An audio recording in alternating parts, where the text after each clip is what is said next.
ang pagpulma sa kaugalingon, subay sa plano sa Diyos.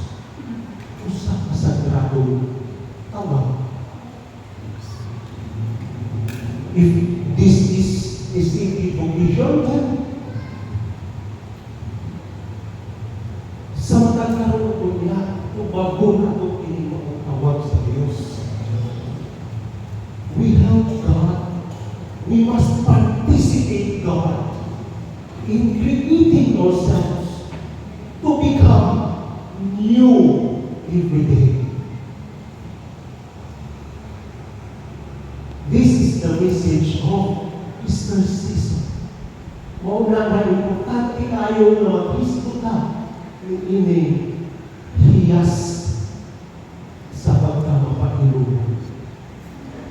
Samtang muli ay mga tinunan, perti sila na sa uyong, sa kahitabo, sa ilang ginauman.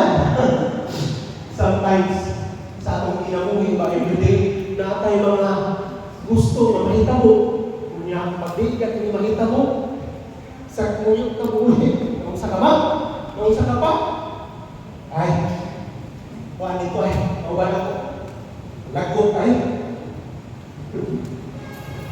frustrated. Kung nilitabo sa mga apostoles, ulit sila dito sa Cornelius, sa ilang naandang kinabuhi, sa ilang kanilang na kinabuhi, may balik. Kanunay pagbalik-balik.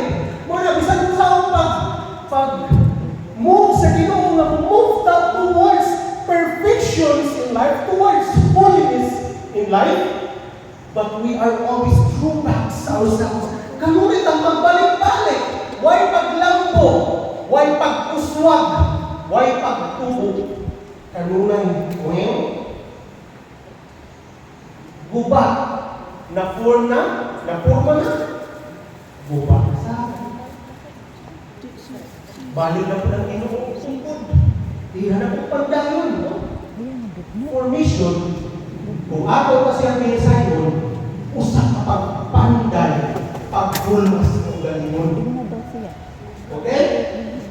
Tanaw yun ang imo, dili kay maghimo ang information kunya, dili kita magtamas kung kaugalingon kung sana okay na ba?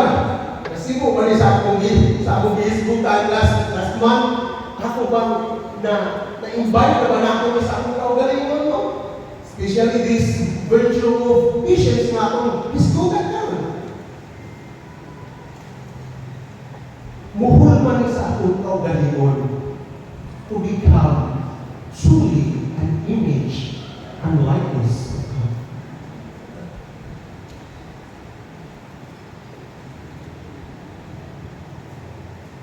Constant process of conversion. Nasaka. Sorry, ang big mind. Help me.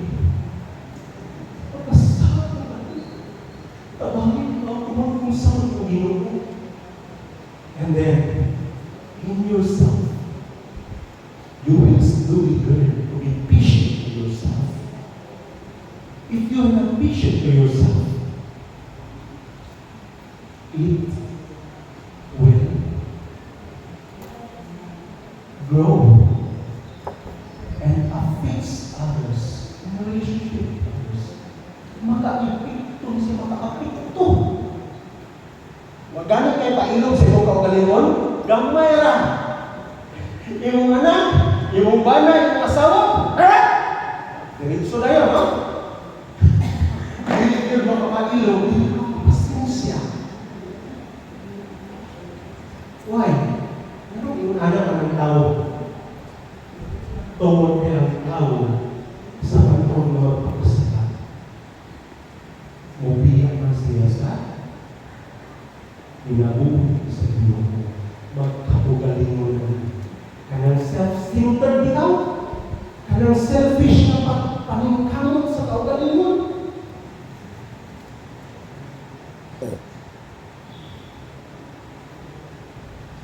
Formation is a process of being shaped to respond to God's call, a specific way of life. Yung kanan, buhag, bana, sawa, athlete, tikista, we are shaped to grow. The more we grow, the more we develop, the more we shape to become like God, the more we become holy to God. Mahimong ang balaan kung Diyos mo. Saan ang Diyos mo? Mahimong maon, mapainubon, malutuin, matinatapon, maayon sa matanan. Balaan, saan yung balaan? Nagigipos sa kanunay. Dili kay, sige ampo, sige luhod-luhod sa simbahan. Pero, may maayong relasyon sa kanimalay, mayong relasyon sa mga silingan. That's not holiness. Kay why? Patience. Mao nga, I hope na sa atong paghimo kanunay every month o formation, atong i-apply every day.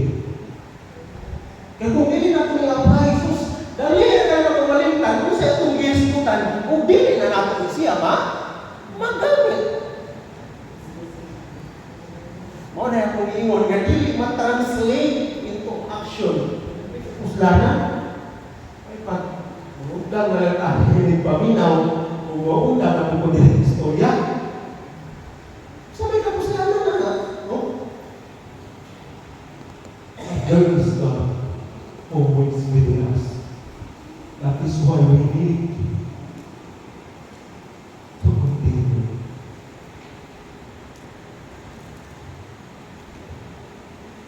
Pero magbantay ka sa atong kaugalingon kung sa'y niumon nato everyday sa atong lagunan, sa atong kasing-kasing, sa atong alat, sa atong tibuok, inabuhan.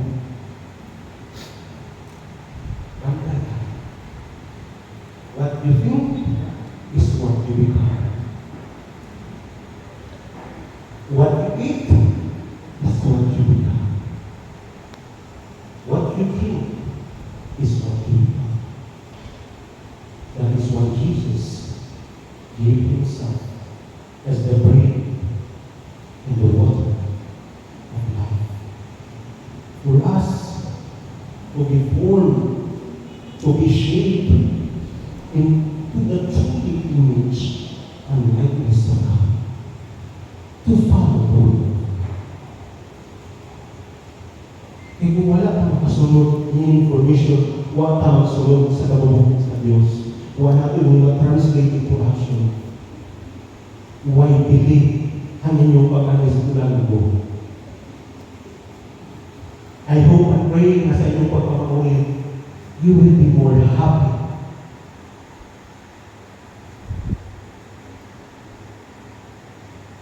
Now, we will talk about patience.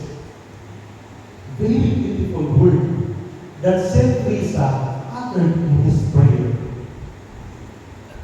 Gisulti ni Mother ni Santa Teresita sa Avila ay one of favorite saint. Ingon siya, nada ti torbe, nada ti spante, todo si pasa, non Dios si muda, lapas din siya. Tudulungan ka sa para Diyos tinig. Solo Diyos basta. Let nothing disturb you. Let nothing frightens you. All things will pass away.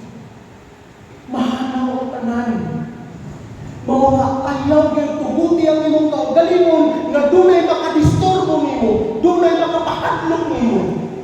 Kaya ang tanan mahanaw. All things are passing in this world, but God never changes. God's love remains and endures forever. With patience, with patience, we can attain all things. Kung haabot ka